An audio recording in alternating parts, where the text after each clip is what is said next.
bem?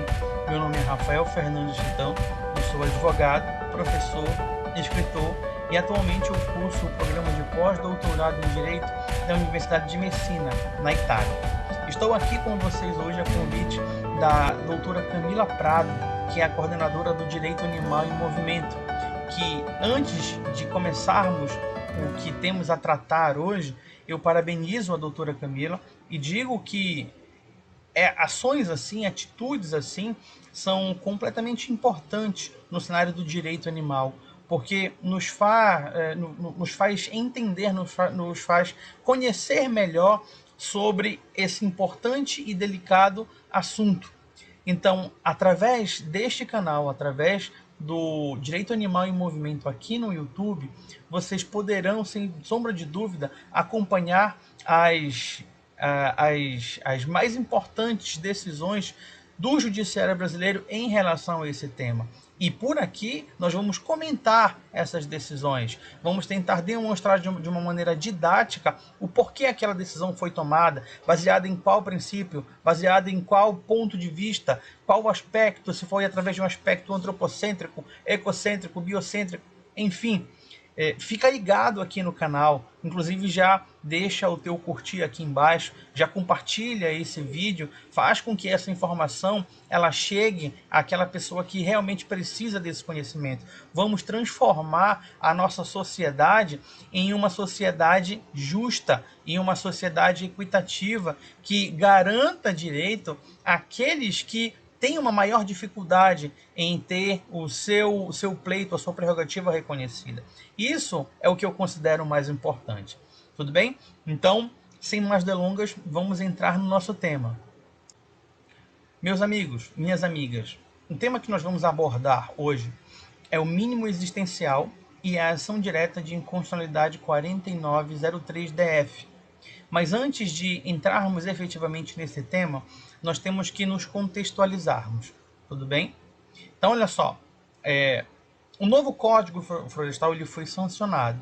Só que antes dele ser sancionado, existiram diversas ADIs, inclusive a 4903 é uma delas.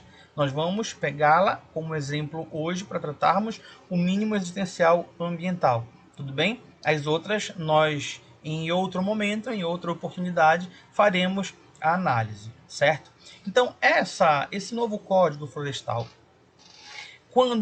antes dele ser sancionado, ele foi atacado aí por várias ADIs que tentavam declarar alguns dispositivos inconstitucionais.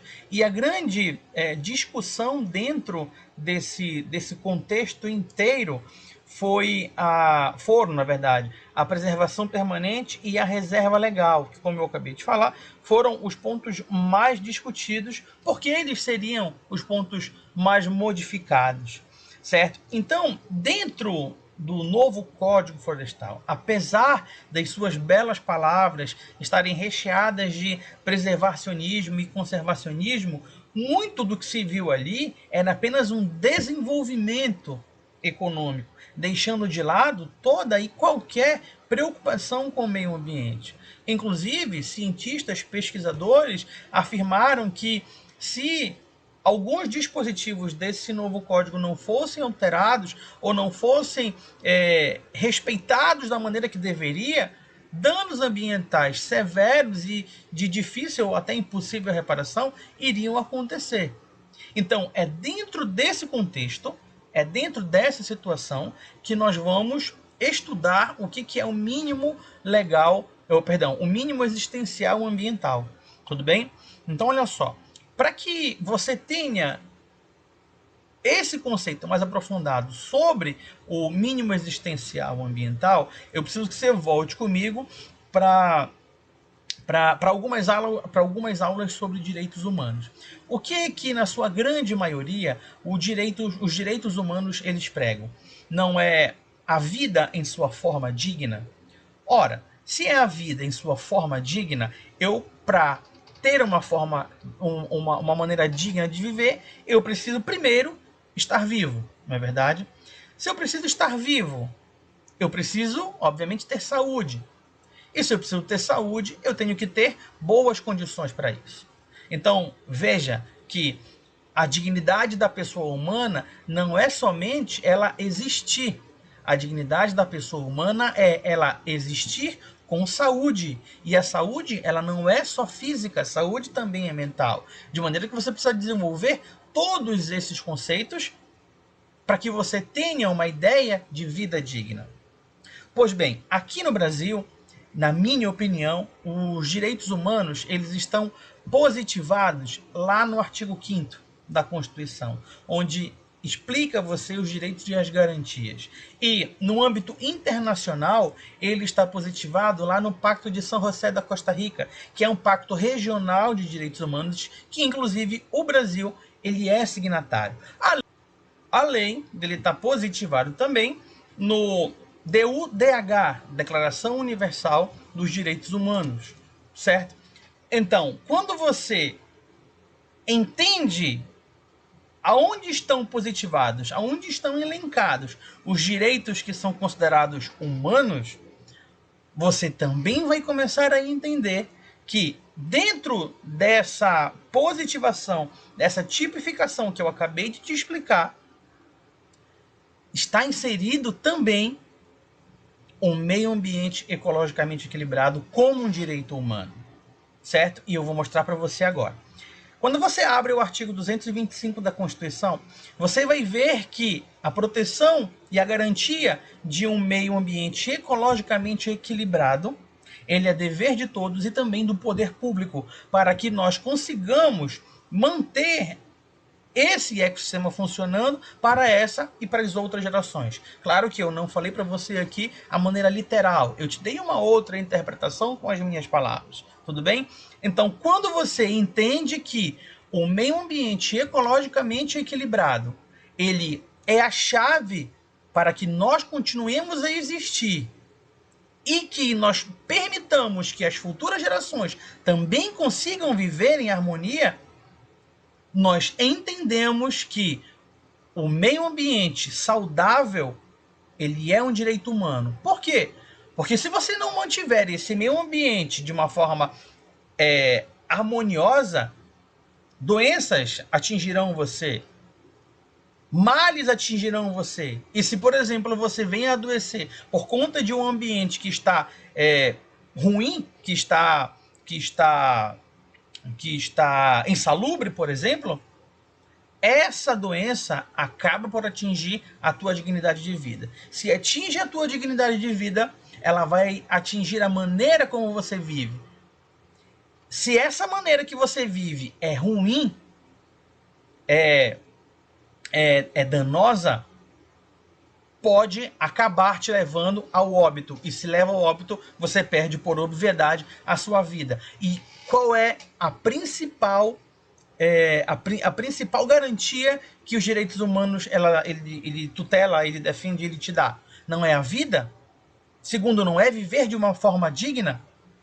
Então, meus amigos, minhas amigas, quando você não mantém um meio ambiente ecologicamente equilibrado, você obrigatoriamente, você consequentemente tem um prejuízo em relação à sua saúde, em relação ao seu bem-estar, em relação à sua vida, em relação à sua vida digna. Então pensem, todos aqueles dispositivos que não conseguiram ser ditos inconstitucionais pelo novo Código Florestal, mais cedo ou mais tarde, através de um desenvolvimento econômico que não está pensando no meio ambiente em si, somente na economia, vai acabar te trazendo um prejuízo. Vai acabar colocando você em risco. Vai ferir um direito humano seu. Entende? Consegue compreender? As definições de um mínimo existencial significa dizer que você precisa de um mínimo para sobreviver. Mas não é apenas o mínimo que tem que ser satisfeito. Você precisa ter um mínimo de uma maneira harmoniosa, de uma maneira sadia, de uma maneira, guardem essa palavra que talvez ela seja a mais importante de todas, de uma maneira sustentável. Você não pode sobreviver por sobreviver, você tem que ter uma vida digna e o mínimo existencial ambiental, ele te traz isso. Não é porque você tem isso aqui para viver que é com isso que você vai viver e acabou. Não, você tem que transformar isso em algo positivo para você.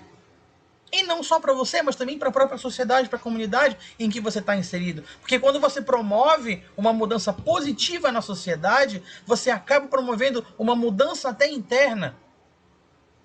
E em larga escala, se você parar para pensar, e esse conhecimento, essa mudança, essa transformação, ela for multiplicada. Então, não podemos entender o mínimo ambiental, o mínimo existencial, perdão, como as prerrogativas mínimas para você sobreviver. É mais do que isso. Como eu falei anteriormente, você não pode sobreviver por sobreviver. Você tem que dar um sentido harmonioso a essa sua vida. Então, essa dignidade da qual nós estávamos tratando anteriormente, ela deve sim estar presente dentro de um mínimo existencial ambiental, e esse mínimo ele tem que ser harmonioso, ele tem que concordar com todas as outras garantias que você já possui.